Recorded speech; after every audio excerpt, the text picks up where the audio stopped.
இங்க பாருங்க, இது என்ன செடி தெரியுதா? இதை வந்து நாங்க வெட்டுக்காய பூண்டுன்னு சொல்லுவோம். சின்ன பிள்ளையில புடிச்சு தலைவெட்டி தாத்தான்னு சொல்லிட்டு விளையாடுவோம். இங்க பாருங்க, இதை இப்படி கிள்ளணும்னா இது துள்ளி போய் விழுகும் இந்த பூ. அதனால இதை வந்து தலைவெட்டி தாத்தான்னு சொல்லுவாங்க. ஆனா இது வந்து வெட்டுக்காய பூண்டு அப்படின்னு சொல்லுவாங்க. இதை நான் உங்களுக்கு க்ளோஸ்அப்ல காட்டுறேன். இந்த இலைய பார்த்து வச்சுக்கோங்க. இந்த பூ வந்து இப்படிதான் இருக்கும். இங்க பாருங்க, இந்த பூ இதுல இப்படி இருக்கும், இலை வந்து இப்படி இருக்கும்.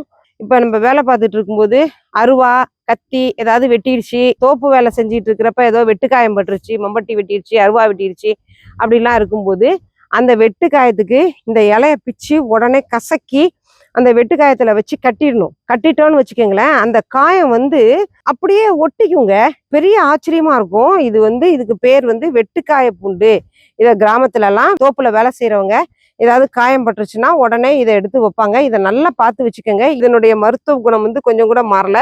இது வந்து அருமையான ஒரு மருந்து. இது அந்த வெட்டு காயத்துல உடனே நம்ம அந்த ரத்தம் வந்துட்டு இருக்கும் போதே இதை வந்து நம்ம கசக்கி வச்சுட்டோம்னா புண்ணும் ஆறிடும். அந்த வெட்டின காயம் ஒட்டி கொள்ளும். ஆச்சரியமா நீங்க பாப்பீங்க. இதை செஞ்சு பாருங்க.